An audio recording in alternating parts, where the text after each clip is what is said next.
Today, we're going to be covering my top 10 picks in Magic the Gathering's new set, Aetherdrift. So without further ado, have you sit back, relax, and let's get into it.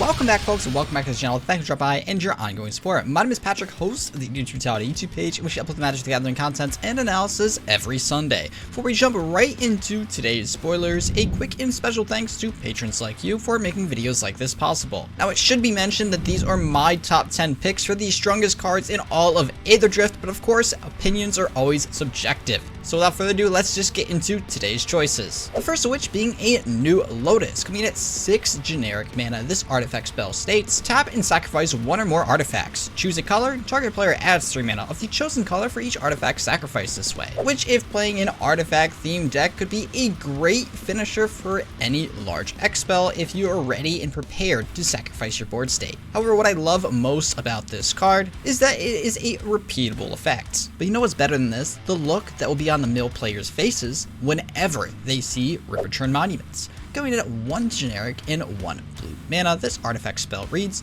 pay 1 generic and tap. Any number of target players each mill 2 cards. Exhaust, pay 2 generic and 2 blue mana and tap.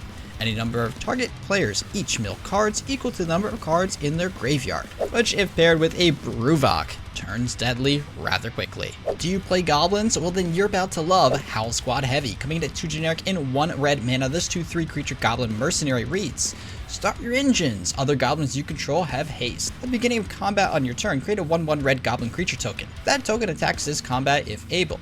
Max speed, tap and add 1 red mana for each goblin you control, providing mana for some explosive plays. Do you want a strong commander? Well, then meet Mimeoplasm Revered One, coming at X1 black, green, and blue mana. This legendary creature ooze is a strictly better Mimeoplasm, stating, as Mimeoplasm enters, exile up to X creature cards from your graveyard. It enters with 3+1/+1 counters on it for each creature card exiled this way. Pay 2 generic mana at instant speed, and Mimeoplasm becomes a copy of target creature card exiled with it, except it's a 0/0 and has this ability, making this far more versatile than its original printing. Want to draw a lot of cards? Well, then Mindspring Merfolk is just a reprint of Brain Geyser, although this time coming in at 1 blue mana, stating, exhaust. Pay X generic mana and 2 blue mana to tap and draw X cards. Put a +1/+1 counter on each Merfolk creature you control, making this a much better choice within the right deck. Speaking of card draw, how about Vnwxt, Verbose host, coming in at 1 generic and 1 blue mana. This 0/4 legendary creature homunculus reads, God bless our troops, God bless America, and gentlemen, start your engine! You have no maximum hand size, max speed. If you would draw a card, draw 2 cards instead, making this a far cheaper Consecrated Sphinx from the command zone. Actually, just throw both of them within a brew and you should be just fine. With commanders in mind, how about mono green with Oviya Automech Artisan? Coming at 3 generic and 1 green mana, this 1/2 legendary creature human artificer reads, each creature that's attacking one of your opponents has trample. Pay 1 green mana and tap.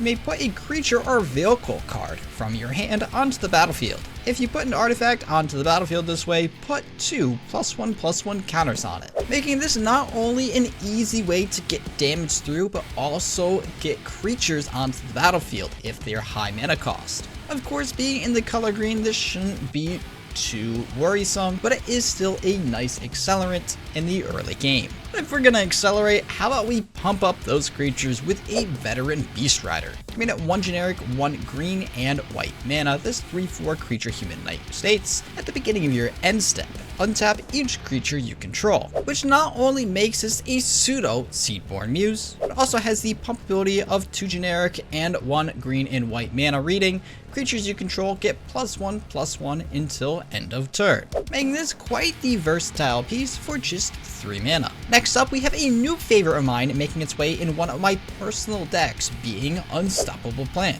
This is an enchantment spell for 2 generic and 1 blue mana that reads, At the beginning of your end step, untap all non-land permanents you control, which is a solid alternative to Dramatic Reversal when taking into consideration that it is a repeatable effect. Like I said, this is going into my own personal skeleton ship deck in which we are twiddling away our opponent's life totals. And then any brew that concerns untapping your permanents, I don't see how this is not an auto include. And last but not least, for the moment you all been waiting for, our final card of the Aetherdrift spoilers is a sexy frog. Hey yo, what the f? Okay, I guess we got a sexy frog. Coming with Sab-Sunen, Luxa Embodied. We're just 3 generic, 1 green and blue mana. This 6/6 legendary creature god reads Reach, Trample, Indestructible. Sab-Sunen can't attack or block unless it has an even number of counters on it. At the beginning of your first main phase, put a +1/+1 counter on Sab-Sunen. Then, if it has an odd number of counters on it, draw 2 cards. Now, this alone is already quite the unique ability, with some utility. One instance, we have a commander that continues to grow larger by the turn, with the other providing card draw. However, its true strength lies in its stats. First of all, we have a 5 mana 6/6, and just look at those keywords. We've got Reach, Trample, and Indestructible, meaning it can block flyers, damage will go through, and this thing just doesn't want to die. The power creep in Magic is getting quite ridiculous, and I honestly don't know what to think. Why did it have to be on a sexy frog? Why?